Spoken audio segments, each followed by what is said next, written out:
Namaste, Sahib.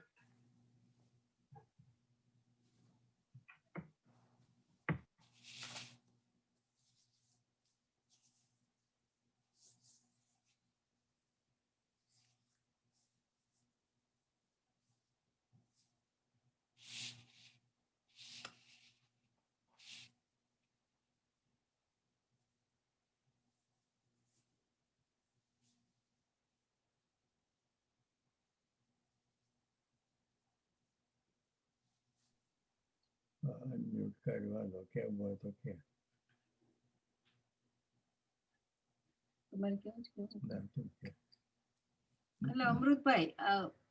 Yeah, last time we asked about Hiranyagarbha, like the understanding. But then, yeah, we read that and we read the whole thing. the thing that you sent us. Yeah, it is still confusing, and there are few questions about it. But we'll send you an email. Of course, we have not gone through all the other slokas, which if you have. We did not read the original slokas yet, but we read the other account that was there. But it is really very good. It's very good though. Yeah. It's very good and excellent. Yeah, thank you. Yeah. Excellent. Let's go at the end of the session and we will go over in detail one by one at a time. Yeah, sure. We will begin with the prayer now and continue. Om, Om, Om. Om Sahanavatu Sahanau Bhunaktu Sahaviryam Karvavahai Tejasvinavaditamastu Ma Vidvishavahai.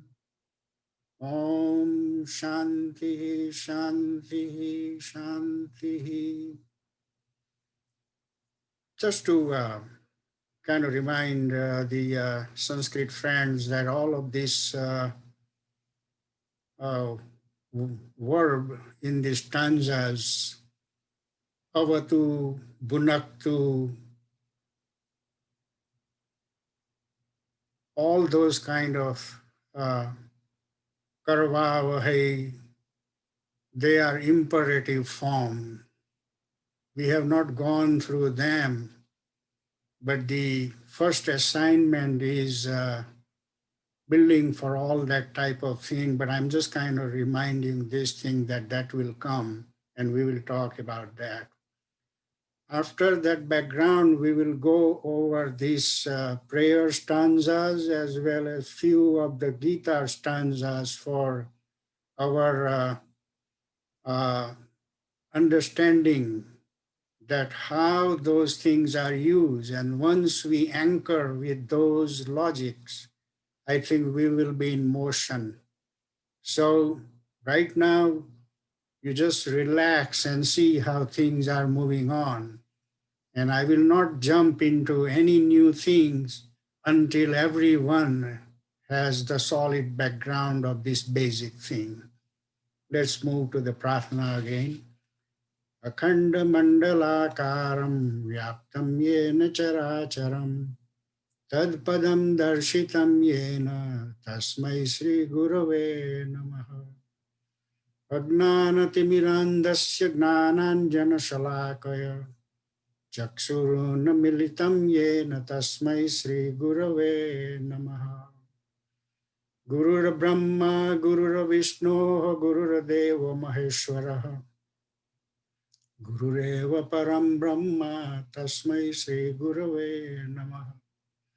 Sthavaram Jangamam Vyaptam Yatkim Chitchacharacharam Tatpadam Darshitam Yena Tasmai Sri Gurave namaha.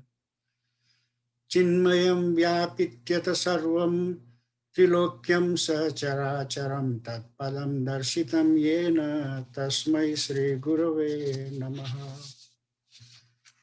Tvameva Mata cha Pita Tvameva Bandhuscha Sakha Tvameva Tvameva vidya dravinam tvameva sarvam mama deva deva. Hari Om Sri Gurubhyo Namah Hari Om. We will also have a chance to understand why we are saying Tvameva Mata. Eva means only. You are the only mother. Only you are the mother. Only you are the father. There is a stanza coming now this morning. We will go over and give the reason why we said that. Gita Dhyanam. Om Parthaya Pratibodhitam Bhagavata Narayana Swayam Vyasena Gratitam Purana Munina Madhye Mahabharatam. These first two lines are passive voice. We will go over that also. Advaitamrutavarshiniam Bhagavatim Ashtadashaadhyayinim Amba Tvamanusandadami Bhagavad-gite Bhavadveshinim Yam Brahma Varunendra Rudra Marutaha Stuvanti Devaihi Stavaihi Vedaihi Sangha Padakramopanishadaihi Gayanti Yam Samagaha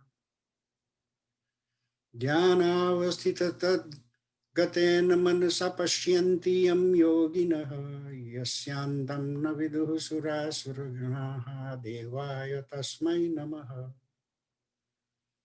sarvadharman parityajya mamekam sharanam vraja aham tvam sarvapapebhya mokshayishyami ma suchaha. A short meditation as usual, and the purpose here is to achieve enough contemplation, enough tranquilized mind. So the only thing will enter in our mind would be Sri Krishna's narratives, nothing else. Just guard your mind at that time, and nothing else should enter. It is not difficult. So the 30-second dhyan is more than enough to put you in that state. So let's go on.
Om.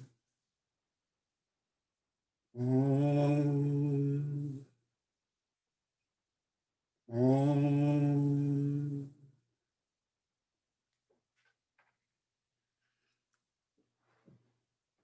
We are now beginning from where we left last time.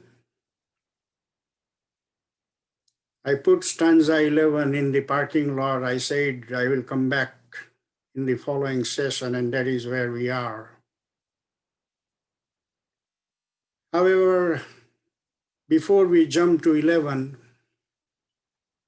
I want to just read stanza number 10, one before this, because that is an important turning point here. I mentioned earlier when we were in chapter 2 that we will be beginning chapter 3 onwards, we will be in fourth gear. We will be cruising. We will have no jolt. It would be a smooth ride. However, in the smooth ride, we will be cutting far, far distances. And that is why I'm coming to this stanza number 10 again. Let me read and see what it is saying. Saha yagnaha prajaha sruštva puro vacha prajapatihi anena prasavishyadvam eshaha vaha astu ishtakam duk.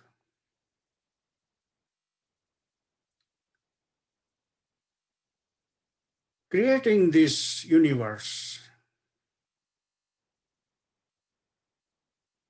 with yagna. He did not create this universe without yagna. And the meaning of yagna is not the havan we do like pouring ghee and coconut and all that thing.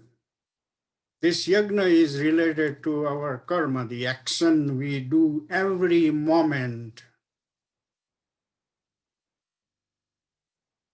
That is, we have to understand every moment, there is not a moment without action. So, Prajapati means Brahma. In the beginning, when he created the world, he created with yagna, sacrifice. And then he said, Anena prasvishyadvam. Now propagate with this, eshaha, vaha, that is for you, your, ishtakamaduk. The universe is being created now. So Krishna was at the height of 34,000 feet. Now he is in a galactic thing. He is jumping into the time of Big Bang. And I'm little bit jumping to physics here to understand the two different languages evolved two different times. One is the Vedanta language, another is physics language. Many of the great physicists have studied Sanskrit very thoroughly and very much into Vedanta. However, let's just relate what this Brahma is saying and what the Big Bang is. Big Bang, the concept of the Big Bang is like they thought, and this is only a conjecture, nobody has gone there at that time zillion, billion years ago, that there was an egg, kind of something, And Vedanta also relate that to the name Hiranyagarbha, like a golden egg. And these are all both conjectures. That egg in Vedanta, the original, he spoke one phrase, Eko aham bahushyam. The one I am multiplying. And the bang, in split second, the whole universe was created. There was not a deviation in the world time. The time was created also. The three-dimensional universe was created, but the time was also created at that time, and therefore time is following physics rules, just like gravitation. Those who have a little bit of physics background might want to see 3 Nobel laureate, Meisner, Wheeler, and Thorne's book on gravitation. It has everything. A lot of German scientists, but then you have to learn German language. So I'm not going that far. That is where that time formula is, which has a factor of 1 minus v square over c square. That is what I'm going to talk about later on when to justify that zero time Gita. But there is a factor there, 1 minus v square over c square, and you can see that the time is controlled by the velocity. And so here, this is 1 hour, for example, if the clock is showing. Somewhere in another galaxy, it may be showing 1 hour clock also. However, that 1 hour may be several billion years here. You would have been dead long time ago. But over there, the person would have lived a life for 1 billion years. That time was created at this time, the Big Bang Theory. And look now, Sri Krishna is now in the galactic. He has gone far from the normal action of a human being every day. He's saying, no, no, no. This action did not result. It has resulted at the time the world was created. And it was created with the notion that you will do the work with yajna alone. If you will not do the yajna if you don't do the action with yajna, you will be bound by your action. It's a megaton of statement here. So now he is in a galactic space, connecting our day-to-day work, which mainly occurs in the mind. It occurs with hands and legs also, however, that is generated through the mind. So the main location of the work is mind. And Sri Krishna took us back to the creation of the world. Hey, that action was created at that time, very, very ancient time. So keeping this in mind, we will now go to stanza 11 and see what he's saying. Devan bhavayata anena. You please the devas with this. With this means what? With stanza number 10. The action with yajna. You please the devas with this. That means with sacrificial work. te deva bhavayantu vaha. And those devas will please you. Parasparam bhavantah sreya param vapsyatha. And this mutually pleasing each other, you will obtain the sreya. The sreya means the best for you.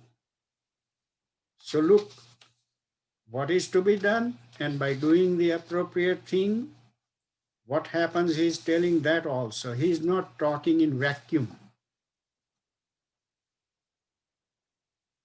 Ishtan Bogan he. Ishtan Bogan means desired things, whatever that you desire. Ishtan Bogan he. Vahadeva dasyante yagna bhavitaha. Pleased by this kind of yagna-oriented work, the devas will also give you your desired objects. Taihi dattan, given by them. Taihi dattan apradaya.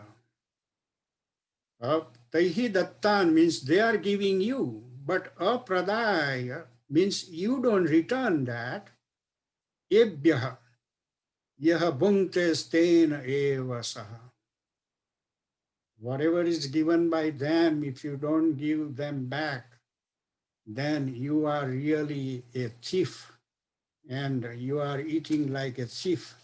So look at what good thing happen if you follow the logic, and if you don't follow that, and if you do your own thing, then the label he's putting on you is you are a thief.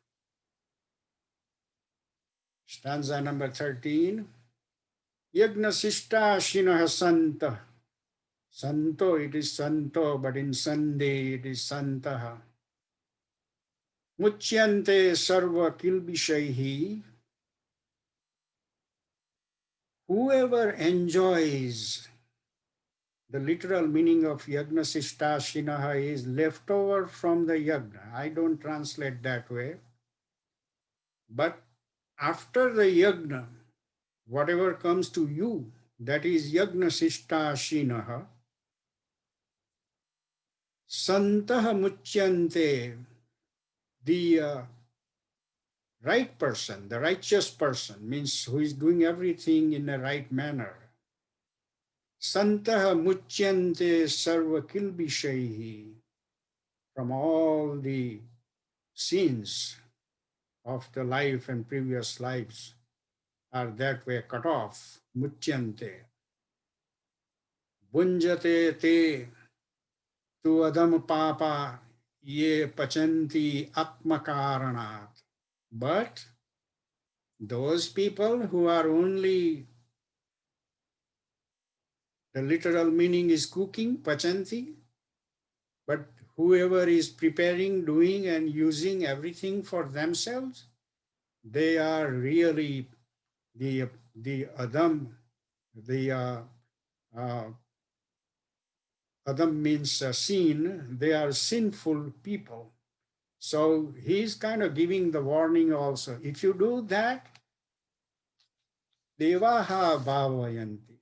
But if you don't do this, you are accruing sin. So there is a good logic, because if something does good, then it can also do bad if it is done in an adverse fashion. And now some of the laws of the universe, or the characteristic of the universe, in stanza number 14. Annad bhavanti bhutani parjanyad anna sambhavaha yagnad bhavati parjanya yagnaha karma samuddaya. This is a sequential sentence. Actually, it should be read in a reverse order for Sandhi for Chand purpose, it has been in opposite order. But let's read from backward. Yagnaha karma samudbhavaha. The origin of yagna is from karma. Then again go backward. Yagnad bhavati parjanyaha. From yagna, rain happens. Again go backward. Parjanyad anna sambhavaha. By rain, the grain is produced. And by grain, annad bhavanti bhutani. And by the grain, we all human beings are survived. So it goes, the whole sentence is going in a backward fashion. It starts from yagna, and then it is going back and come back to, how. So this is a cycle of this universe. And look at this, how karma is associated with all this cycle, which is natural. And therefore, we have to understand that we don't live all alone by ourselves. We are connected with this supreme Brahman or Brahman in this world. And therefore, all of the laws are connected. And therefore, you cannot run away from your action. You are bound by your action. So you have a choice. Either you want to be bound by your action, or you want to get freedom out of that. You have both ways. What a marvelous control he has given you. He has given you the total control, karma. How you would do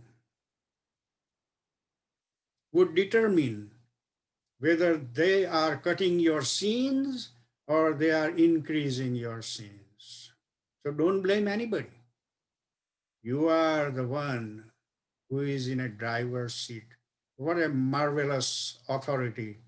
What a marvelous empowerment he has given to all of us.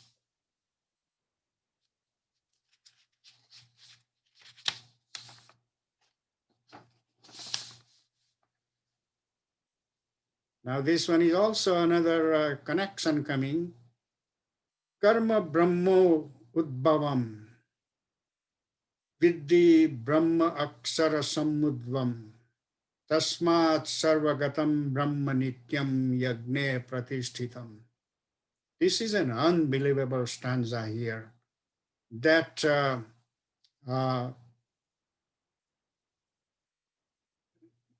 karma to have arisen from the Brahman from imperishable. The all-pervading Brahman is therefore ever centered in the yagna. He is connecting the end point, the Brahman. In the previous stanza, we saw the chain going backward. In this stanza, he is connecting the karma with the Brahman. So the two are connected, they are not separate things. And therefore, we cannot become like an autonomous and do whatever we think in our head. You have no room. There is a tremendous amount of chain reaction involved here. And somebody say, well, we are reading Gita and now we are going through these supreme laws imposed on us living in the universe. What about the farmer who has never gone to school and never have any idea about these kind of laws? What would happen to them? Would they go to hell? And let me give an example. If a person who knows gravitation, that apple always fall on the ground, whether a child is playing with apple or somebody, scientist is playing with that apple, the law is not going to change. Therefore, all these laws of karma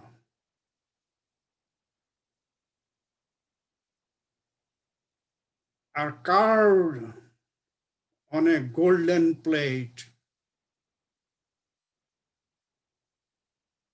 Nobody can change that. But there is a stanza coming, just wait for that. That for those people, there will be no effect. We have to go to that atomic bomb kind of stanza also. So the question is, what happened to the farmer who is toiling and don't know all these supreme laws? Laws going to be applied to everybody. But the question is, why do we have to worry about? The first thing we have to do is put ourselves in the understanding. And if you have so much affection, then you can go and become like a Buddha and preach everybody. Okay, so let's move on.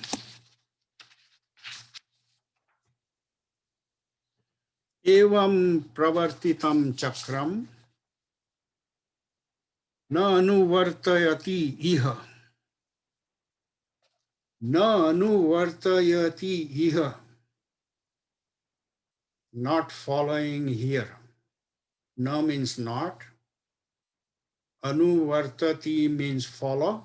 Iha means here. Evam pravartitam chakram na anuvartati iha.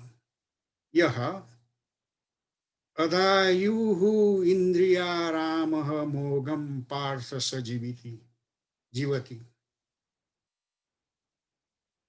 So here is the answer about that farmer. First line, he says that if somebody is not following this cyclic nature of action, what happened? Adayuhu indriyarama.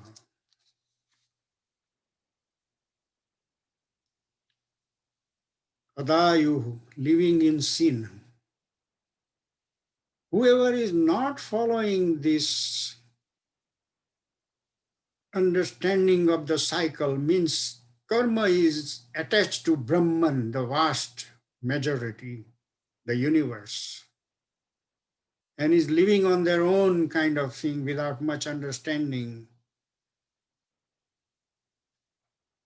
They are living in sin, playing with their senses, and mogam parthasa jivati, and they are wasting their time. So all kinds of warnings are here, and if we read the Gita for the first time, it sounds like so much mindful, so much overwhelming. However, if we just patiently think one moment that he has given all these rules logically, he has also given the methods how to follow them. And then he says, if you don't follow, that's okay, it's all up to you, but then you will accrue all this type of results. So the understanding here is very clear.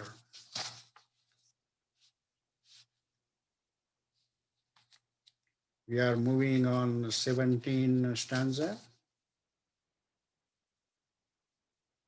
Yahatu atmah Atmarati reva. Yahatu atmarati eva syat. I'm kind of splitting that thing. Atmarati. This is the atomic bomb coming here. Yahatu atmarati eva syat. Atmatruptaha cha manavaha. Atmani eva cha santushtaha. Tasya karyam na vidyate. I am reading I'm reading in opposite direction now. Tasya karyam na vidyate. This is an atom bomb. For him there is no action. Tasya karyam na vidyate. Nothing to do. Who are those people? Let's see. Yaha tu means but he. But, so he is a but. He is a but here, but coming.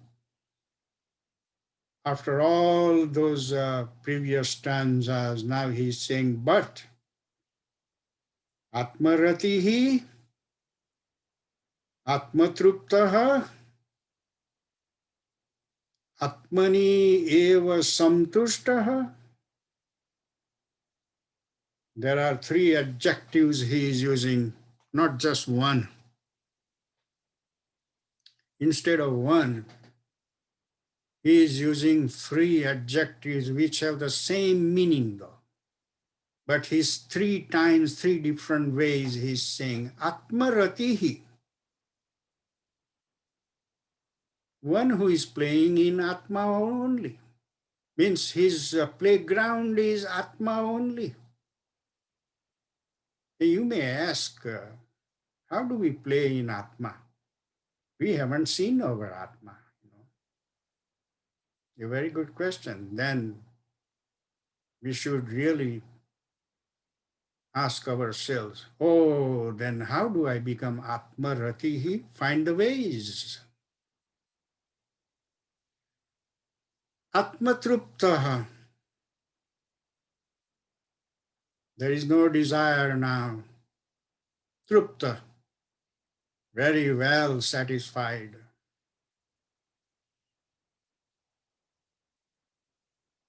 Buddha said in his last days,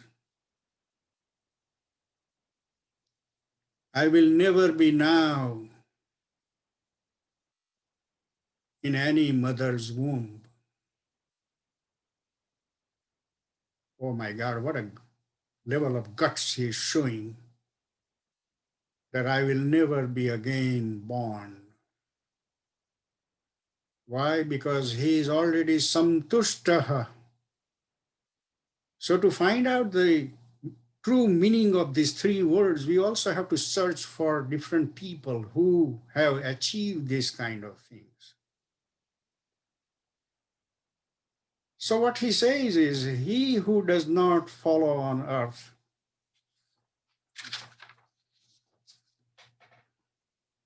but the man who rejoices in the self, that is the meaning of Atmaratihi, rejoices in the self, is satisfied with the self, Atmatruptaha, and is centered in the self, Atmani eva samtushtaha.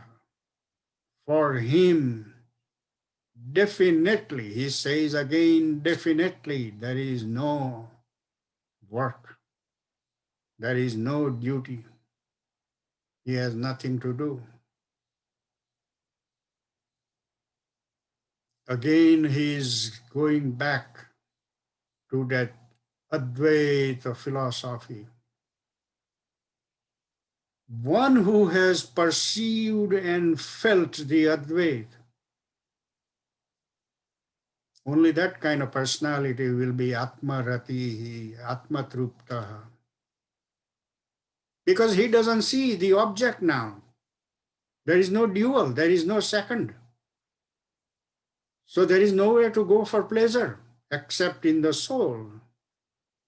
And that is what this marvelous stanza, every chapter has some thunderbolt, head shaking kind of logic, and you will definitely stop at that point and try to really understand, ponder over, and ask yourself, how would I go to this level? How would I achieve that? Where I will have no work? And then somebody may think now, oh, that would be a great thing. I would lie down in the sofa. No, my friend. In the sofa also, if you are thinking, you are doing the work. So before jumping the gun, really understand the meaning of that. No work is left. He has no work left, only he has seen the non-dual Brahman. Further he says, na eva tasya krutena arthaha.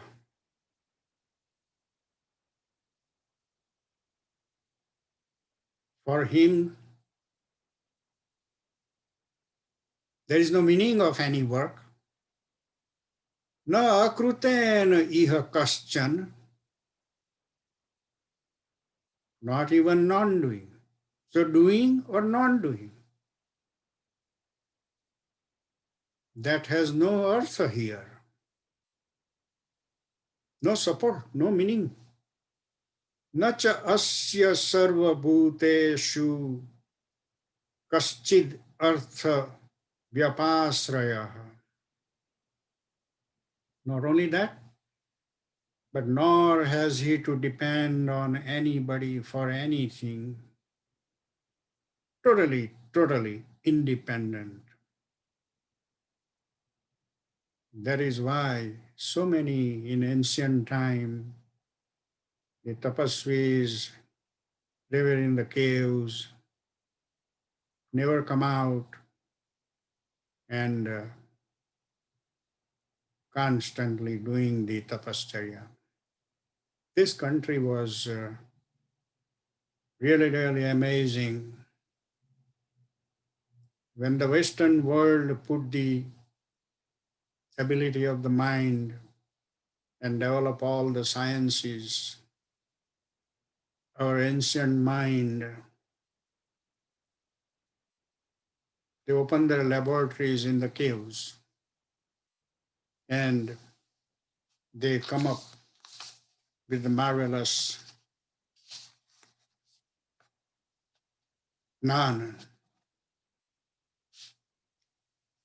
So further he says, Tasmad asakta satatam karyam karma samachara.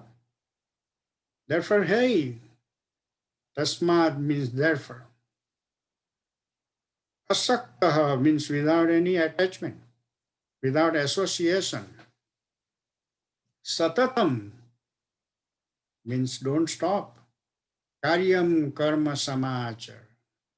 You conduct all of the actions always without association. Asaktaha hi acharan karma. He means indeed. Acharan karma. Asaktaha means without association. If the karma is performed, then param apnoti purushaha. Then you attain the param. Param has not a very good translation. Param means, in ordinary English, I would say best of the best. But param has the Vedantic meaning of going into the non-dual. where everything then subsides. The river is meeting the ocean, and then there is no turbulence anywhere of the characteristics of the river. And I would just touch stanza number 20. He's giving an example. Karmani eva, in the action alone. Karmani eva hi, indeed. Sansiddhim asthita janakadayaha. Janakadaya means Janak and all those similar people. They were always engaged in the actions. Karmani eva. Lokasangraham eva api. Sampashyan kartum arhasi. And at the same time, their responsibility to take care of the people, they did also. So there is this kind of example that Janak kind of people, even though they were all involved with their worldly work, they were doing the necessary actions for that. And I think I will stop right here for any ambiguity, any questions, any dilemma related to the Gita stanza, either we did before or today. You may please jump the gun.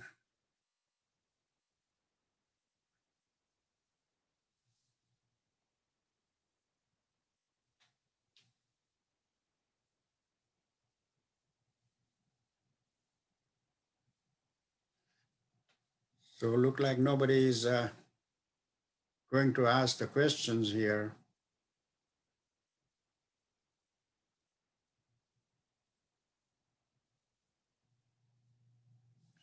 Okay, then I will go to the closing pranayama. Or somebody said something? Yes, Yeah. Chandrakant Boluchu. Yes, yes. I had a question about shloka number 17. Yes. For those of us who are uninitiated in Vedanta Yep. or Advaita, Yes. you said but the man who rejoices in the self is satisfied with the self and centered in the self. Right. For him, verily, there is no obligatory duty. Right. I think you're reading same as the book that I am reading, Bhagavad Gita by Sri Ramakrishna. Yeah. Commentary. The self is spelled with a capital S. Can you elaborate on that a little bit more? Yeah. The capital self is there are concepts about the small self and the big self until we perceive tattvamasi, how that art, that thou, until we have not merged with the that, we are small self and there is a big self. Through intensive, and I'm not, this intensive has a misguiding meaning also. This instead of intensive, I would use the phrase one-pointedness. One-pointedness means There is no other contaminating thought. I'm meditating only on the big self. And when the small self will merge with the big self, there will be no small self. There is only one, the one Advaita. And that is the state in stanza number 17, that for that person, there is no mundane work left. And see, the mundane work origins in the guna, and guna has its birthplace prakriti. Prakriti and all these elements, they survive only until the small self merge into the big self.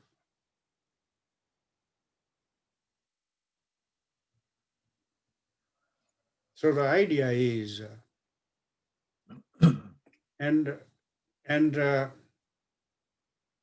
by the end of this Gita, we are still hovering in chapter number 3.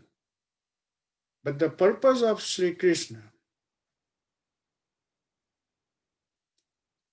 he is, until the end of the last chapter, he is going to give us tons of hints.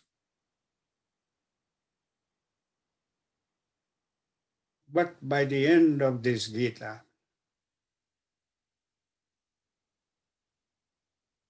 if we are one-pointedness, we will definitely have our answer for the direction in our life.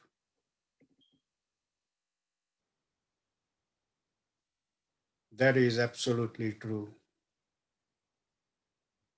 So Chandrakant Bhai, are you okay now? Yes, I have a little follow-up question on that. Is Yes.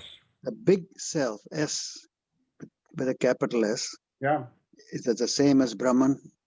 Yes. Okay, so then the small s and the big S no longer separate. No, not at you're all. referring to the Brahman. Yes, yes. Okay, thank you. Yeah. And just 1 second, Chandrakant Bhai, I have to give you an idea. I'm here. No, I'm just choosing some words here. To really perceive this situation, I'm a big fan of Ram Krishna Paramhans. And I read the Gospel of Sri Ramakrishna, Mahendranath translated from Bengali into, Mahendranath recorded in Bengali, and Nikhilanand, the second monk after Swami Vivekananda in New York, translated that. There was a question in the Mayavati ashram in Himalayas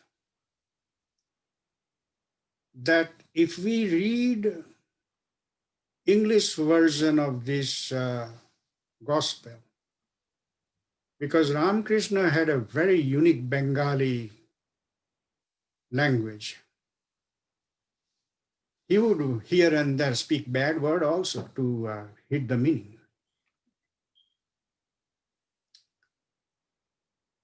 There were 2 articles by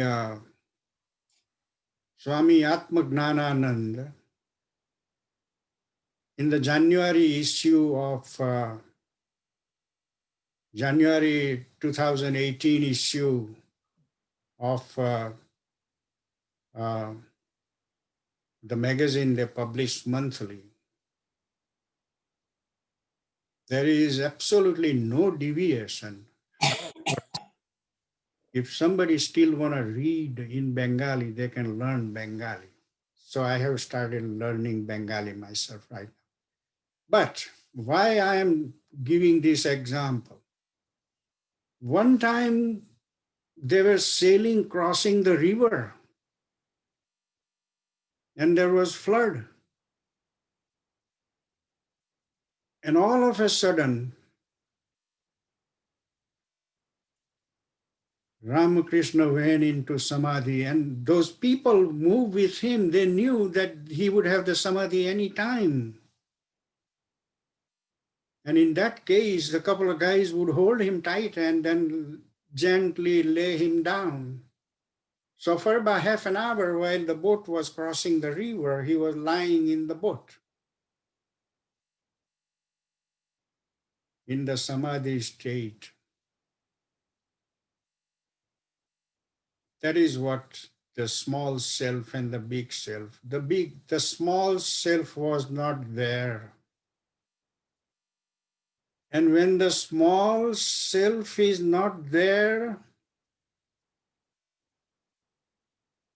the person is alive.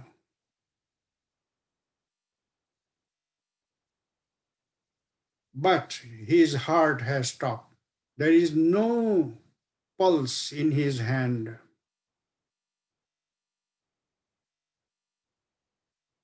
And the meaning of no pulse in the hand means there is no small self in existence.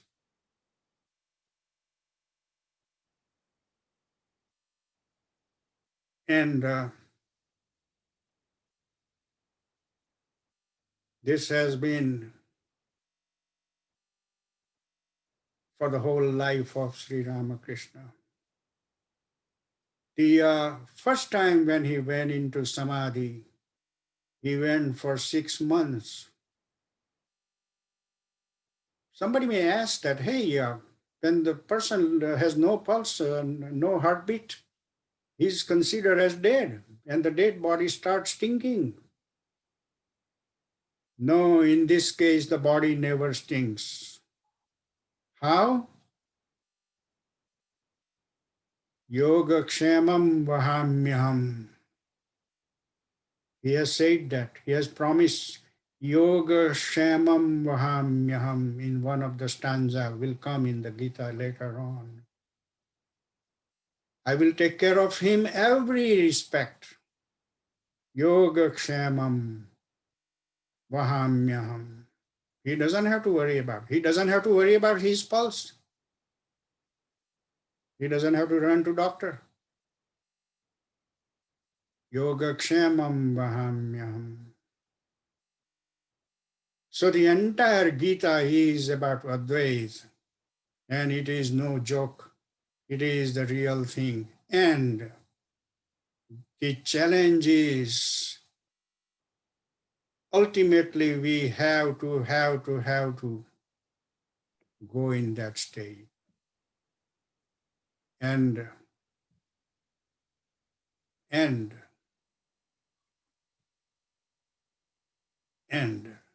at least I'm convinced that Gita has everything. I don't know whether I have the capacity to convince my listener, but at least I do. Any more questions? Just a little aside, Amrut. Sure. When I was growing up in Mumbai, we used to walk by the LIC building, and they had this yoga kshemam shloka. Yeah. Yes. I don't know if it still exists or not, but Yeah, it does. It does exist. Yeah, you give all of your money to us, and we will take care of you. That is what they say. just a little aside. Sorry. No, I remember that, I used to tease, one of the agent was coming to my home in India to grab as many insurance policies from our family. And I was in high school those days, and I used to tease him that, hey, you taking our money, and then yoga kshamam vahamyam. You are a smart guy, I say. So I have been remembering that stanza from my high school lesson, Rakan Thank bhai, you. you are a very, very variety kind of person here. I admire you very much. Thank you. And how many languages do you know, Amrit bhai? Well, just about to read whatever that I want to read. For example, a few years ago, we stuck with a German mathematician, and it hit in my mind that, hey, go ahead and learn German. So, I'm very fond of mathematics. I didn't study mathematics and physics for my academic achievement, but I have my own interest. So I have gone whole 9 yards. So then there was a class between 8 and 10 time period. And so I took the German lessons and studied German myself. So language is not a big of a problem.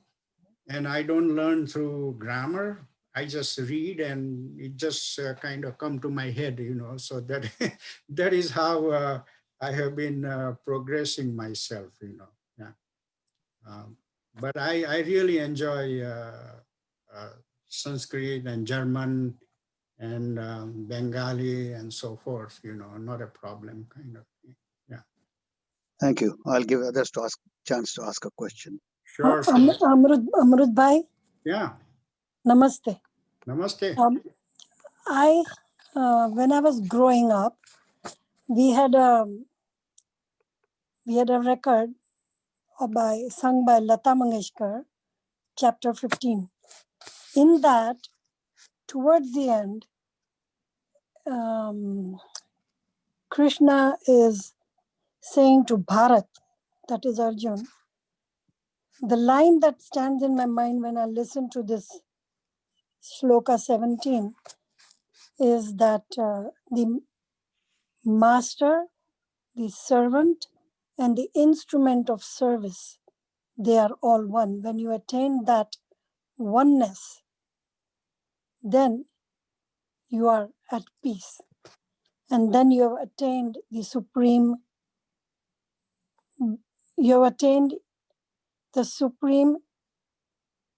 thoughts. You know what I mean? Yes. So the text 20 says, Iti gunjatamam shastram idamuktam mahanaga etad budhva buddhimantyat kritakrutasya bharata. And that stands in my mind when you said this Shloka 17 and the meaning of it. That once you attain the capital S, self, Yeah. then everything is one. Let me elaborate a little bit on this business of small self and the big self. Yes. Until you drive your car with 100-mile speed on a very nice highway somewhere, and I use the phrase until. Until means when you don't know how to drive the car. You don't know how to drive the car, and then you know how to drive that. There are two different situations here. When we talk about the small self and the big self,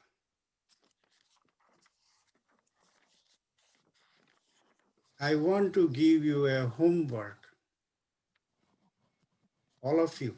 who are listening to me. Let's all stop talking about the small self and the big self. Just hit the question, a very strong question with a baseball bat. Hit the mind with the baseball bat and say, no, no, no, no.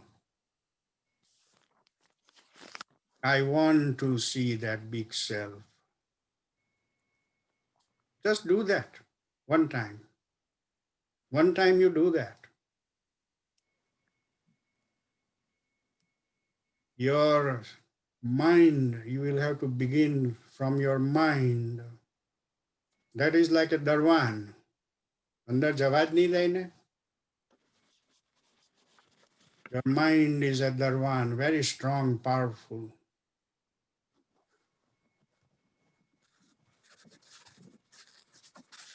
Suppose you are successful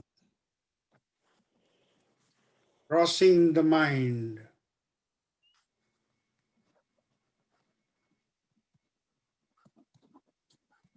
I would tell you, you are my hero. Cross the mind. Now mind is not a hurdle. You have entered a big palace, infinite palace.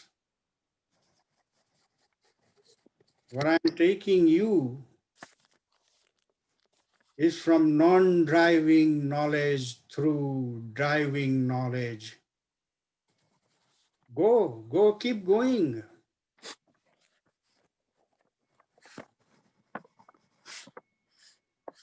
It is not,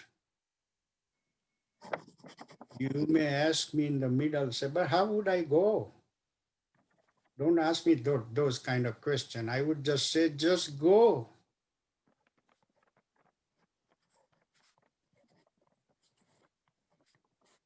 You will see your heartbeat is slowing down.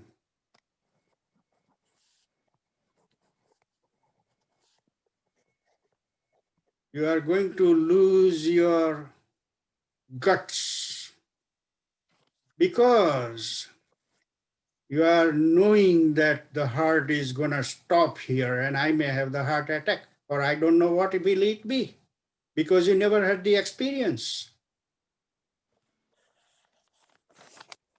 This is the second hurdle I'm saying.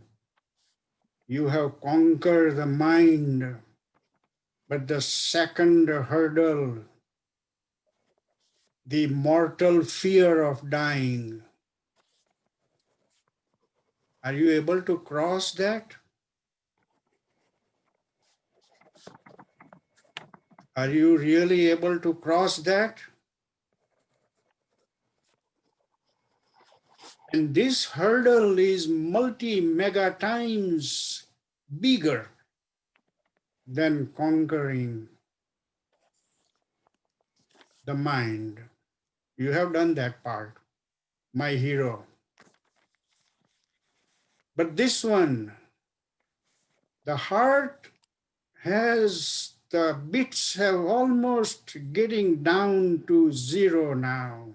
There are some, like maybe about 10 per second. 10 per second with a tremendous tranquility in your body, mind, everywhere. You have an infinite level of fear. I'm going to die.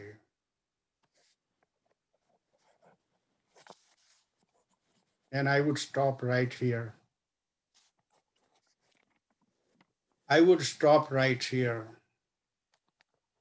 because the major part, the major drama begins here at this point. When you really, really know you are going to die, I want to leave you at this point. Why? Because I want you to drive your car now. See how far you can go.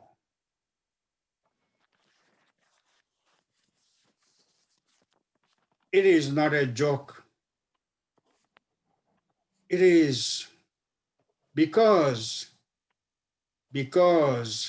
hey, that is what you are, and you are going to meet, and you are going to meet, and you are not going to die, then stay here and go back. Many, many, many, many have gone back. That is why Gorakhnath, he has a very important poem he wrote. Maro he jogi maro. See the beginning of his poem? Maro he jogi maro, because he knows that you will have to die. He is asking his disciples to die. Maro he jogi maro. Then the second line he says, Maran hai meetha. He promises that Maran is meetu hai. Go, die, jump.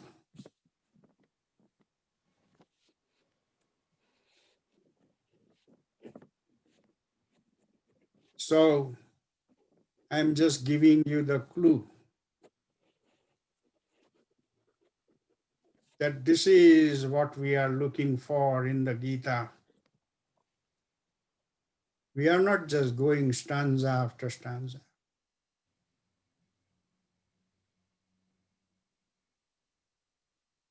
We will eventually die, but we will die mechanically by the design of the body, the structure. And one of the big problem in our education, it's all mess. And the reason is, at least in a 4th, 5th grade, they would have told us, Tattvamasi, e tuj che,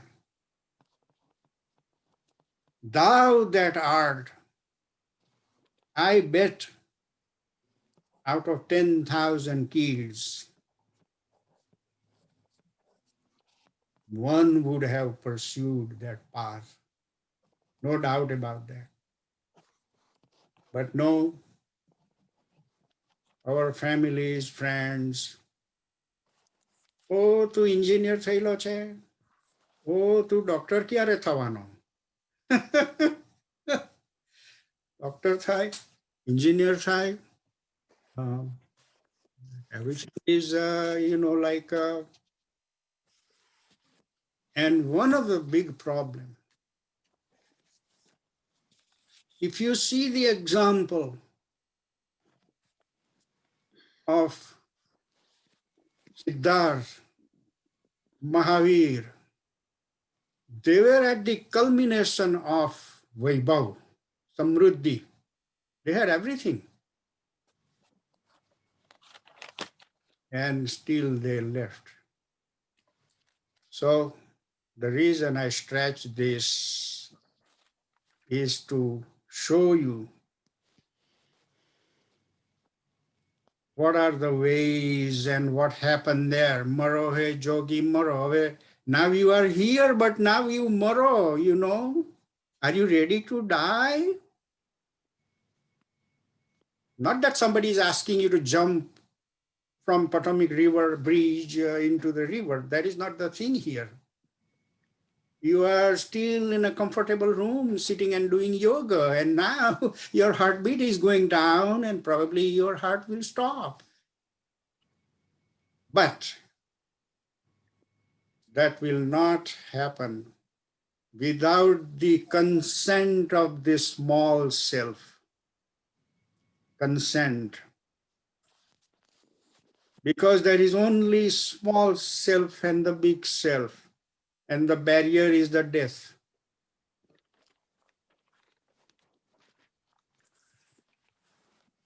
Hope this might have thrown some light. Yes, actually. It's, Thank This is all not in the books at all, you know. Okay, so where do we stand? Are we about okay now, or there is some issue? Yeah, If we have time, I have one question. sure, go ahead. Chapter number 2 and stanza number 72. At the end of the stanza, there is a word, Brahma Nirvana, Richati, Brahma Nirvana. So, what is the difference between Brahm and Nirvana? Are they two separate things, or it is the same thing? No, nirvana means you will end, and Brahma before nirvana is separate. But when the nirvana will happen, you will be with the Brahma. So Brahma nirvana means with Brahma. You will be ending in Brahma. That is the meaning. And ruchati means you will go.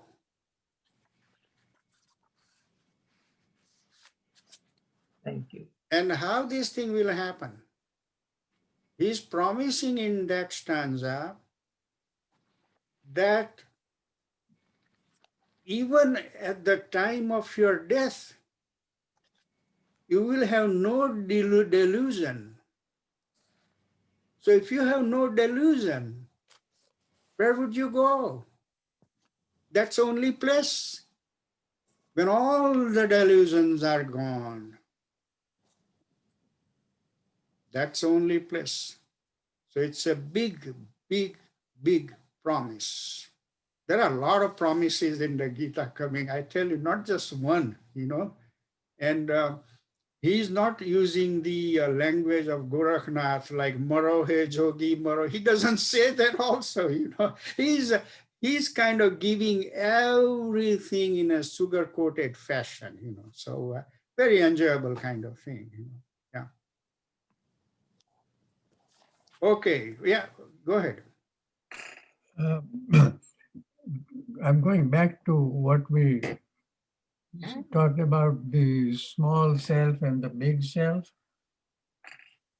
What I read in another commentary on this topic was he uses the word jiva for the small self, Yeah, individual self, right, and for the big self, he uses the word cosmic self. right. Is that an accurate way of describing that?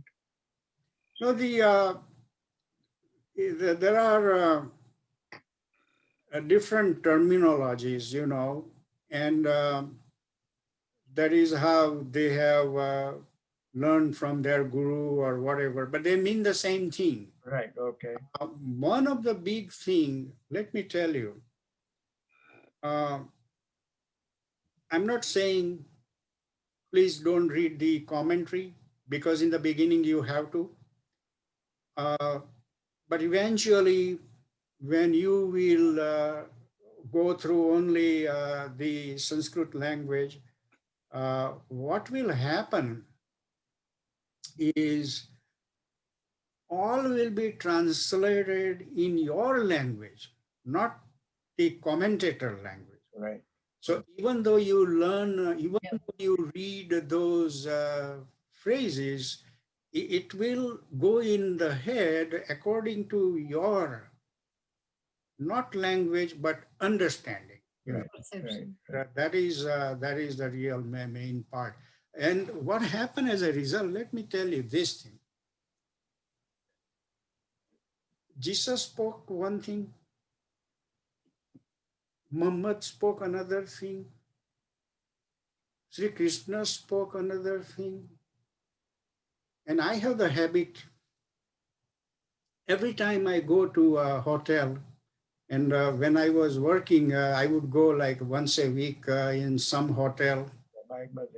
The first thing I used to do would open the drawer, and there would always be a Bible. or sometime Quran also, sometime Gita also. And my curiosity, I would open Quran or Bible and read a page here and there, you know. Then I found out myself that it's the same thing as the Gita speaking. Where is the issue here then? The issue is in the mind of the people who read, and they somehow understand different thing from the same message. Right. The message is the same, but the language is the people, they understand differently. And you won't believe there were more wars out of this religion business than by any other reasons. So that is always the beauty of the power of the language, kind of thing. Very good, Dan. Any more? Uh, do we have time for one more question? Yeah, please go ahead. Okay. I have sometimes understood and read about what is considered mysticism and mystics. It's Muslim. There are not followers of our Sanatana Dharma, but do they experience the same kind of mental achievement or understanding that we are talking about in Gita? What exactly do mystics achieve and how do they achieve it? Because they never read Gita or they never read Upanishads. I tried to understand this mystics and mysticism word for a long time myself, you know, so it is not your question, it was years ago my question also. But one of the beauty, one of the supporting answer is coming from reading Gita many, many times and Upanishads many times and other Vedas and all that. I haven't seen the phrase mysticism anywhere. And the mystic word many times may be used with the yogic people and all that. And to give an example, when Changdev was coming to meet Gnandev, he took a ride on Tiger, and he was coming to show off that, hey, look how much spiritual power I have attained. And Gnandev saw this in his samadhi and says, oh, wow, he's trying to prove that he's superior to me. So he was sitting with Muktabai and maybe some with other people in his porch. And he put the finger to porch and say, hey, porch, you go and move and we are going to see Changdev on the way. You know, so the whole porch started moving, you know. Hmm. The one other thing I tell you, how I understood this thing. In Ramakrishna Paramhansa's life, I have not read a single episode like this kind of thing. In Krishna, there was a different story that he himself was there and he was able to hold the Govardhan Parvat without even shaking it, you know. All those, the events that we read in any books or anywhere, which are not, usual kind of events, the only way I understood the mysticism is through Ramakrishna Paramhansa's life. He did not, he used to say this thing, hey, if you could cross the river by hiring a boat guy and pay be'ana to 2 annas, you know, those days there were annas, you would be able to cross the river. You don't have to waste your spirituality by walking on the river, you know. That was Ramakrishna. So there are people who use their spirituality for this kind of occasions. And that part of spirituality, when transformed, is known as mysticism, because nobody knows how they did it. It was like a black box, you know, nobody knows how they did that. They never talked to anybody or whatever, you know. And so I like to follow the logic of Sri Ramakrishna. He said, hey, you give 2 annas and cross the river in the boat. You don't have to walk over the river and spend your whole life of tapasya in that kind of stupidity, you know. So does it give any answer? Are you there? Yeah, Yeah. yeah, thank you. I did give me the answer. Yeah, Thank you. very good, very good. Okay. All right then. How are we doing? Any more?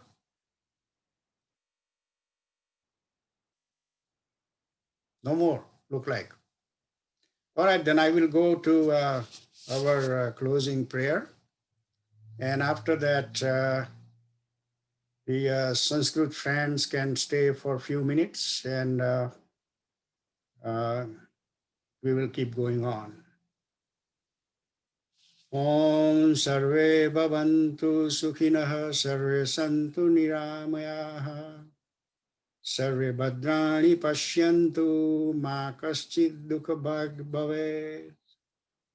See here in this prayer also, bhavantu, santu, pashyantu, they are all imperative. You just want to remember this phrase, imperative, which will come in chapter number 6, but we will talk that time.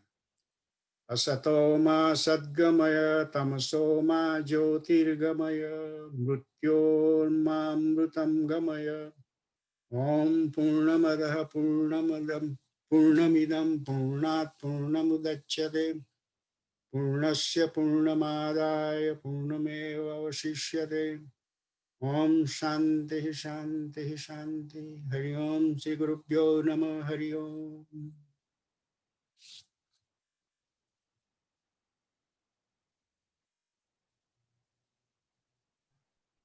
Thank you.